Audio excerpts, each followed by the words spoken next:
Rasheeda Winfield, and you are listening to Rated R.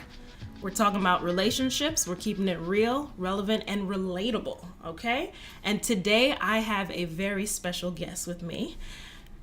Boom, boom, boom. Boom, boom, boom. Miss America 2013, Mallory Hagan. Hello. Welcome to the show. Thanks so much for having me. So you are 27 years old. I am. Don't say that out loud. Come on. Oh, it's fine. I'm just kidding. You're totally fine. I'm owning it. You're I'm like owning halfway it. through it. I might as well. You live in New York City. I do. And you run your own company. I do. I'm the co-founder of Define Mind Mission Marketing, and it's a personal branding company that helps mostly just young women define their mind, what they believe in, and why they believe those things. It really helps them evaluate how they feel about everything from who they are as an individual to their political, perspective and their mission as an individual, what they want to do with their life, and how they want to use their personal brand to do that, and then how to market those things as well. So. Wow. Yeah. So you are that person to talk to because you know all about that, having been crowned Miss America. So. I would like to think that I have an interesting perspective on those things, yeah. That is amazing. So now that you're in New York City, what has life been like since being crowned? And I might add, you are single. I am single, yes. This relationship conversation is going to go downhill pretty quickly. I'm just kidding. No, it's interesting. I moved to New York when I was 19 years old, and I had like $1,000 in my pocket. I had no money. I had no idea what I was doing with my life. And when I was ready to go back to school, I had done pageants in Alabama, so I decided to compete in the Miss America organization again. Fast forward 3 years, I was first runner-up to Miss New York twice before I won Miss America on my third try. And then, of course, traveling as Miss America. The funny part is that when I won Miss America, I was in a pretty long-term relationship. And being Miss America and dealing with someone who lived and worked in New York City while traveling the rest of the country exposed pretty quickly the things that maybe weren't the best in our relationship. And therefore, yeah, so being Miss America sort of helped me figure out who I am and what I really wanted in that.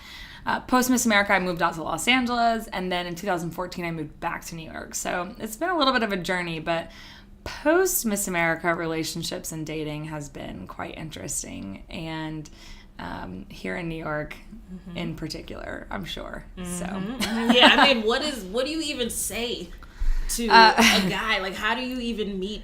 Well, it's weird because at this point I feel like, so all of my girlfriends are in some way or another associated with the Miss America organization. Therefore, we're this group of women who are extremely driven and polished for the most part. I'm probably like the least polished of everyone, which is ironic. And and in these careers and really elevated, I think, emotionally and socially, and so we're not interested in playing the New York City games, and we're not interested in like going out and popping bottles and doing all that stuff. Like most of us are looking for someone who is serious about being in a relationship and values a partnership with another person and wants to thrive and succeed together, but all of us are also extremely philanthropic. And I think that that's something that has been, to me, really difficult to find. The city, while there is so much service and things that are happening in that realm, there's also a lot of hustle, me, work, money. And so it's kind of difficult to find that good balance of all of those things in one, I think. But for me, I find that I end up on dates based on Bumble or Hinge or Happen or any of the 7,000 trillion dating apps that exist in the world today. Do you put that on your profile? Do you No. I do put my social media handles because if they would like to look and learn before we go on a date, that's one thing. I found that I think either men are extremely intimidated by that and they're like, oh, she must expect to be treated a certain way. Right. I mean, not that I don't, but I think that there's probably a little bit of an extreme version in someone's mind of what I should be treated like or what I would expect. Or there's like, oh, that's cool, I just want to go on a date with Miss America. Like, one or the other. But I feel like there's a first date test for me, and that's what is this first date test? If we get through a first date and you haven't learned that about me, you haven't learned that I was Miss America, by the end of the first date, through the questions and your inquiry, then to me it was not a great first date. It means that you weren't invested enough in the conversation, because I'm never going to outwardly say it, but everything that's happening in my life today points to me being Miss America at some point, or the 13 years that I've been involved in the Miss America organization. Like, you literally can't get to know me without learning that about me. So, and has that happened though? Have you been on a first date and then, the guy did not ask you the right questions and he totally just didn't even... Yeah, absolutely. I wish that you guys listening could have seen my face, because I was like, yeah.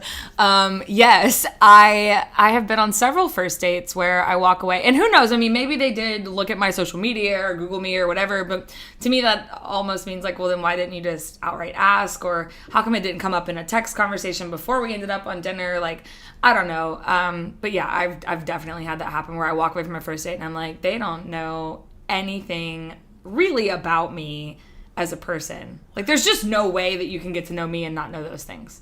Wow. So speaking of like, so let's say they look up your handle and they see that you're like Miss America. Is this something that you do for them as well? You will look them up? Do you search a guy before meeting? By the way, can we have this conversation about the fact that if your social media handle is going to be on a dating profile or anywhere for that matter, it should not be private? Hello. The whole point is that people can stalk you without having to actually show you that they're stalking you. Right. That's the best part. That's the fun part. Yes, I have looked people up, but most people have their profile set as private. Which I guess I kind of understand in this, like, internet age of you have a job and, like, responsibilities and things. Right. Responsibilities and things. But yeah, I mean, I'll try, but most people have it set to private. And then if it's set to private, it's like, what was the point of you putting it on your dating profile? Yeah, that makes no sense whatsoever. Well, common sense isn't that common, which is another problem that I have in the dating world.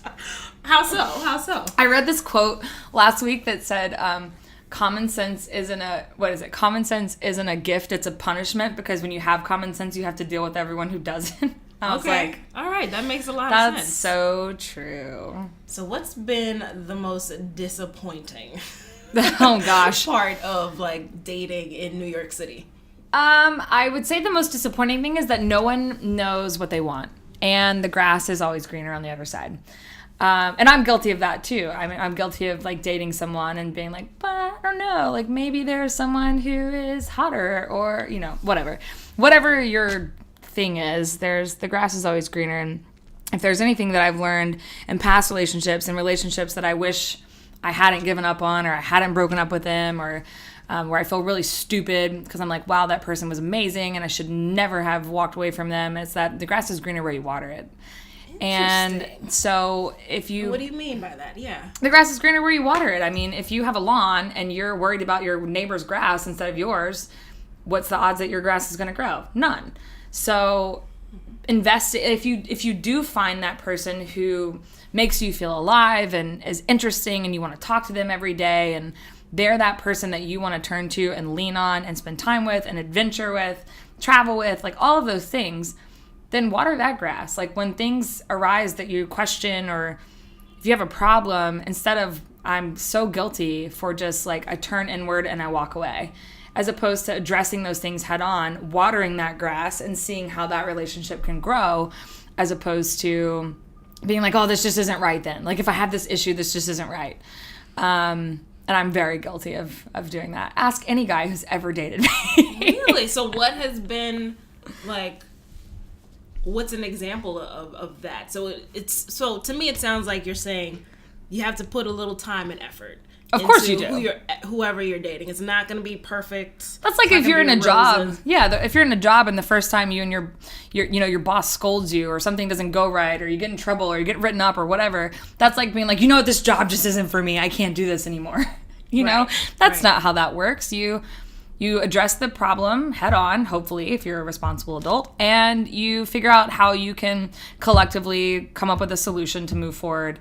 And that just doesn't always happen in relationships. And specifically because in New York, I think that it's so easy to get another date. It's so easy to go on another date. So easy to meet someone else out at drinks. And if in those first couple of months it's not all roses and sunshine, which I do think there's a part of me that in the first couple of months, if there is in any way a difficulty, it's kind of like, nah, it's probably not going to work.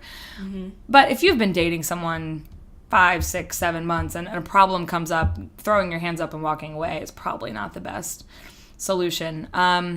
It also doesn't help that there are, what is it, like twice as many women in New York City as there are men. I know. It's just not fair. I know. We should move to Alaska. I'm moving to Miami. Like, is it better in Miami? Probably not, actually, no, but at least there's a beach and I'll be tan while I'm actually looking for a date, so... Instead of this whole winter thing where I turn pale and get fat and all that stuff. That's great. Well, I'm tan all year round. That's not fair, Rhodesia. It's not fair. I'm tan all year round and I still don't have a date. Why don't you have a date? I'm turning the tables. Turn the tables on me. What's your most frustrating aspect of things? I don't know where to really meet quality guys. Right? Because happy hour's not doing it. Yeah, like I just don't. Unless you're on Wall Street. I've heard that that's where you're supposed to hang out between the hours of 4 and 6. I just have never done it. So when are we doing it? Because tomorrow I'm free. And tomorrow's Friday, which means we're more likely to see people at happy hour. Correct? You know what? Because for me, it's very important that a guy is just serious about like God. And so besides church, I'm always like, where do I go? And I have friends that go to other churches. So I'm like, well, I don't want to be that chick that goes to the other churches looking for a guy. Yeah. So it's like, I hear you. I mean, for me, like, I am a Christian, but it's not so much important for me that the other person is necessarily a Christian, so much as that they are a person who exudes kindness and generosity and has a servant's heart. So whatever that looks like for them is totally fine.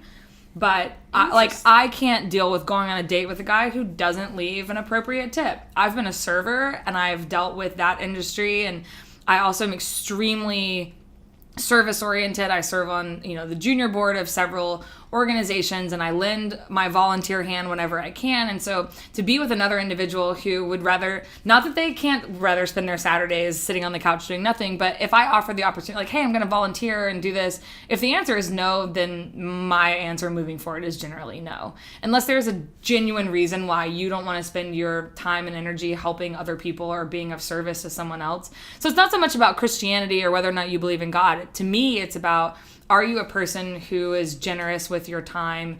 And if you can't be generous with your time, is there a way that you find to be generous with your income? Are you generous with your friendship? Like, just all of those things I think are extremely important. So I wouldn't say that I would necessarily, of course I'm going to find people like that, I hope, at church.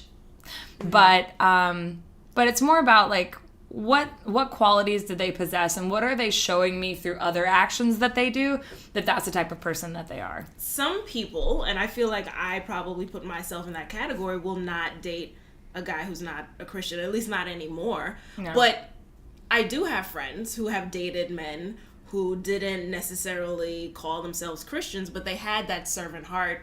And once they got into the relationship, because she shared God with him, he ended up becoming a Christian, and now they're like happily ever after, and they're living together, and it's just wonderful, and they had a happy ending. And I'm just like, so that for me kind of this whole like unequally yoked thing. Yeah, I mean, what does that mean? I think to me, church is a place where you can fellowship and meet people and be of service to one another and serve God. But it's not for everybody. And I do think that there are some people who are Christians who choose to not engage in the church atmosphere per se. And there are people who are spiritual who believe in a higher power and believe in kindness and giving to one another and karma and whatever you want to call it. They believe in all of those things. They may not just call that Christianity or call the person that they're serving or the universe that they're serving or whatever they believe in God. So I don't want to hold that against someone who could potentially be a great life partner. I have my own beliefs. I journal. I read my devotional. Those are the things that I do. And whatever they need to do to feel centered and grounded, whether that's meditation or going to church or going on a run, like whatever their thing is, it's totally fine. It's all about, to me, finding that inner peace and balance and what is it that you want to exude as a human being, to me, that should be kindness and generosity and service. And those are the things that are important. Those are the qualities that are important. And so whatever you want to call how that's wrapped, totally fine. I think that being able to find those people, you're right, is difficult in the city. Being able to find a quality person to engage in conversation with outside of, how do you do that outside of happy hour or a bar or whatever you want to call it? And to me, I've met a lot of really interesting people volunteering. I think that's a great place to engage and to meet people. Volunteering, ladies. Volunteering. I mean, I'm still single, so it hasn't necessarily worked out yet, per se, but... and then, I mean, I do think that using your friends as resources without being that person that's like, hey, when are you going to hook me up? Right. But using your friends as resources and trying your best to trust their judgment, and that if they meet someone who they think, hey, you guys might click, at least giving it a shot. There's so many people I know that will never go on a blind date. I'm like, for what? What do you have to lose? Right. You go on a blind date every time you walk into a bar and you talk to someone. You've never met that person before. It's the same thing. Same thing. So it is. Yeah. Even though people feel weird sometimes about being like set up, because I've been set up with someone and it just was like, do you even really know me? Because why would you hook me up with this guy? Well, there's also a weird pressure because both of you know that you're being set up by a particular person, and you're like, so if we don't like each other, this person's gonna feel like kind of a failure in some way or another, I guess. I don't know. No, there is. There's that awkwardness. I mean, I've been kind of set up, but I've only ever gotten as far as talking to a person I've been set up to. I've never actually dated them. Okay. Yeah, so I don't know. You mean like talking on the phone? Yeah, the phone or FaceTime or stuff like that. So who knows? And so what do you consider like actual dating? Because I know dating to me is you're actually spending time with the person and, having conversations and seeing each other. And then other people may consider dating like, oh, well, every now and then we hang out. No, if you're not consistently asking me to, that's not just, that sounds one-sided. If we're not consistently engaging in face-to-face activity, whether that's going to dinner or like spending a Saturday at the park or whatever it may be, if that's not like a consistent thing that's happening between us, then we're not technically dating. Like, we're going on dates, perhaps, if you're asking me to dinner once every week and a half. But like, if you're interested in someone, there's this whole game that we play, right, of like, I don't want to seem too interested. How long do I wait before I text back? And to me, it's like, if I like you, then I'm going to answer your text message. Shouldn't be that difficult, and I think it's childish and ridiculous that we've been conditioned to think, well, I can't let them think that I'm too interested. Right. But then there's the psychological aspect of things where if a guy is like so on, I'm like, oh my God, stop texting me. So I get it, I guess. But yeah, I think that there's something to be said for, first of all, I don't think chivalry is dead. And there's a difference between gender equality and chivalry. Okay, what is that? The difference is that I don't think that how I should be treated in the workplace and how I should be paid equates to the fact that you should ask me to dinner. Okay. I think that separate. I think that they're separate, and I believe that males and females have different needs in a relationship, and it is human nature in my mind for a man to want to, whether he is technically the provider, quote unquote, financially, but to be the provider, i.e. you're the provider and saying like, I would like to take you to dinner and this is the restaurant that I would like to go to.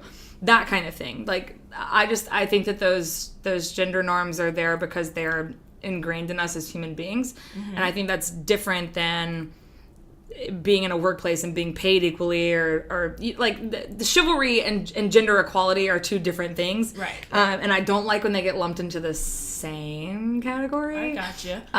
But on that note, does that mean you always wait for the guy to ask you out? Do you ask the guy out? Does Miss America make the first move? I'm certainly not afraid to, but I've been that person in the past. I'm extremely outspoken. I have no problem being aggressive, not necessarily in relationships, but like I have no problem standing up for myself and what I want.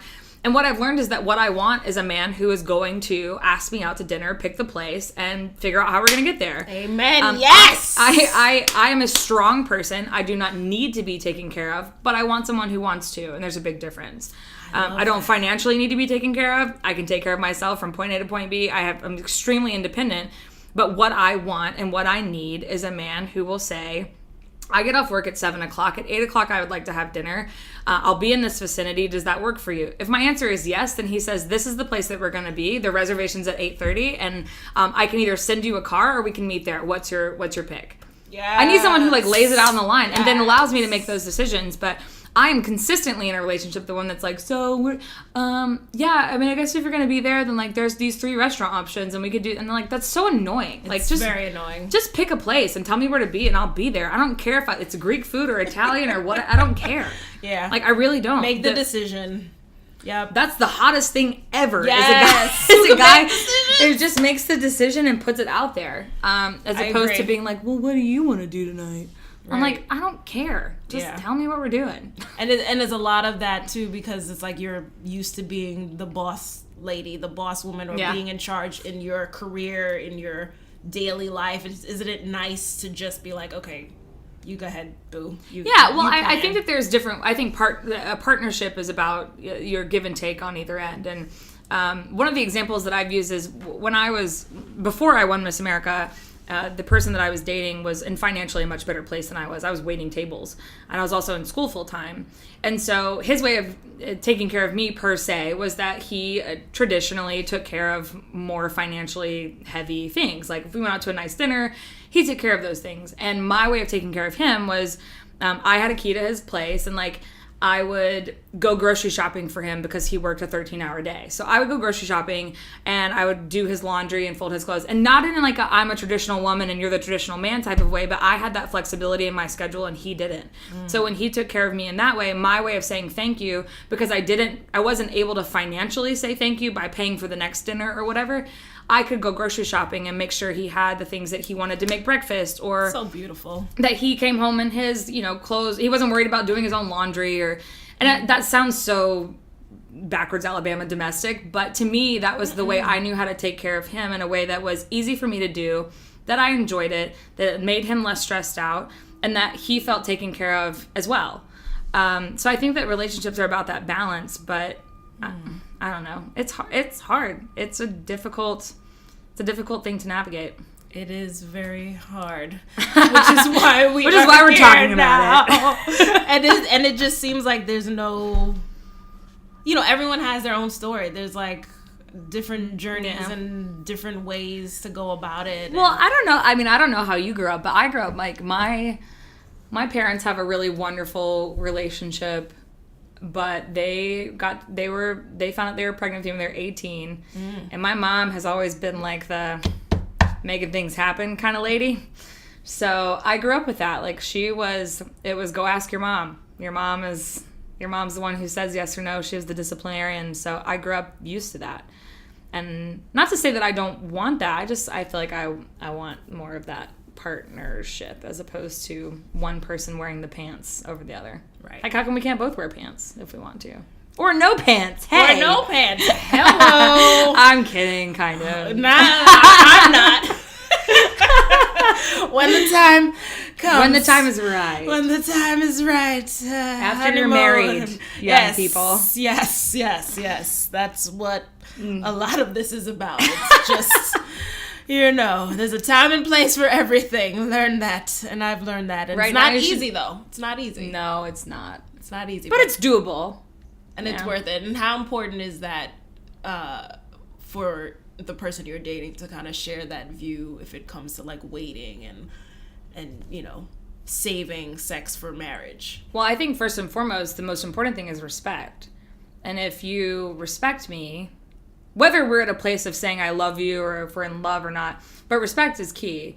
And so if you respect me as a human being and I respect you, then we should both respect the other person's wishes, whatever they may be. Boom. Well, I say whatever they may be. Like, if you want to have sex and I don't, then the respect is definitely on this end of the equation. Okay. But you know what I'm saying. Like, the respect comes in that you have that conversation, and if that's not something that you're comfortable with yet, or that you don't want to do before you get married, or whatever, sex is an extremely intimate thing, and you have the right, and you have the ability as a human being, no matter what your gender, to say that's not something I'm comfortable with. And if that other person wants to continue our relationship with you, then they'll respect that. In fact, Devon Franklin, I saw a clip of him today saying, no matter what, if you love that woman, you'll wait for her. Amen. And I think that's amen. And the same way, if I loved a man and that's not what he wanted, then I would wait for him. That's how it should be.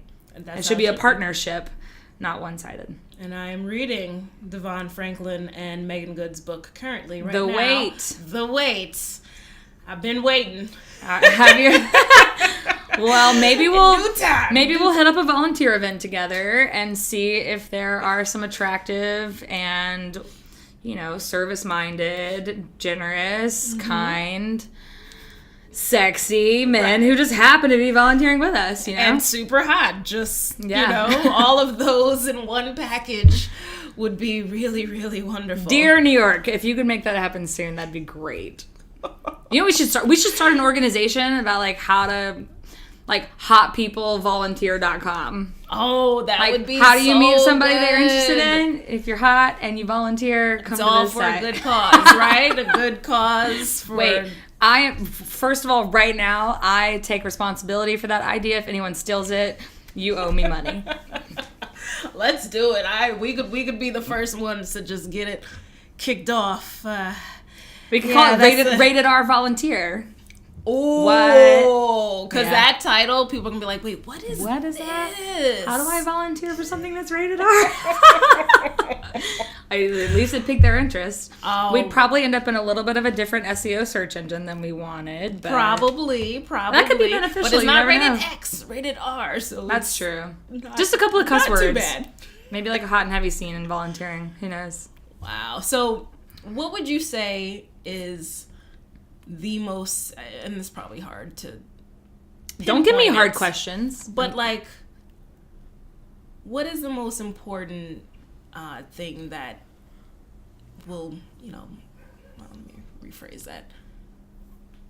How can a relationship last? What am I, the Pope? I don't know. Yes, I'm kidding. I think that the key to any relationship lasting is communication, and that sounds so cliche. But I'm a big fan of the love languages and understanding how other people show kindness and love versus how you do. Sometimes if you don't understand that about another person, then you don't understand why they're not doing the things that you want them to do in order for you to feel appreciated. And the only way for you to learn that about another person is to communicate with them. And I'm terrible at that. I'm just going to go ahead and say it. I'm good at communicating with my words, but I'm not good at communicating my feelings always, especially in a relationship. So I think that is key. And that to me has been the downfall of the relationships that I have had. Okay. I think it's extremely important I also know people who actually set times in the week. Like on Tuesday morning, every Tuesday morning at 8:00, we get up and have coffee no matter what we did the night before or how late we stayed up. So we set aside that 30 minutes. And then every Thursday night, unless something drastic is happening, we set time aside to have dinner together, just the two of us, whether they have kids or don't. So I also think that that's important, really setting those times to have quality time and not just assuming that they're going to happen because life happens and they don't. So communication and quality time. That's good. It's interesting you say that you feel like in the past communication has been the issue that you've dealt with, because a lot of times it's the guy, right? It's the man who has a hard time sharing. I am the man in every relationship. I am the man always. Oh my gosh. Okay. I feel like for me, I maybe have communicated too much. And I think I definitely overanalyze. And maybe I'll be like, okay, well, let's do this. And then it's just it's just too much. I don't overanalyze anything. In fact, I probably too often go with my gut reaction. I go with my gut, and then later I'm like, maybe without thinking it through. But who knows? I mean, maybe that's a good thing too. Maybe my gut says this isn't right, and instead of like mulling on it or analyzing it, I go, this isn't right. I don't know. Who knows? But 9 times out of 10, I come back and I'm like, wait a minute. I really liked that person. / I loved them. / that's who I kind of want to marry. So what am I doing with my life? I don't know. I definitely don't overanalyze. No, I'm the man in relationships. In fact, I close off and I'm like, stop talking to me. I don't want to talk about this right now. And then I'm the worst. Actually. No, that's good. I'm working on it. And it's so funny because it's like, okay, so we have learned in our conversation that we don't really have all the answers, but there are definitely some things that are important. It's communication, right? A guy who volunteers is important. So maybe if there's a way to start this hot people who volunteer thing, we're on it.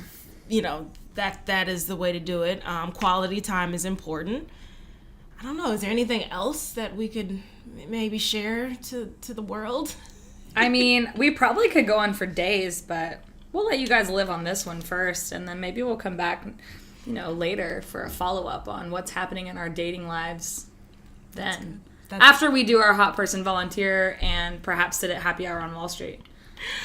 Mallory Hagen, it's been a pleasure. And if anyone wants to look you up and yes, how can they find out more they about can you? find me. All of my social media handles are at It's Mallory Hagen, and then my website is itsmalloryhagen.com. So that's me in a nutshell. Thank you so much. This has been Rated R with Rasheeda, and we'll see you next time, or you'll hear us next time. Bye-bye.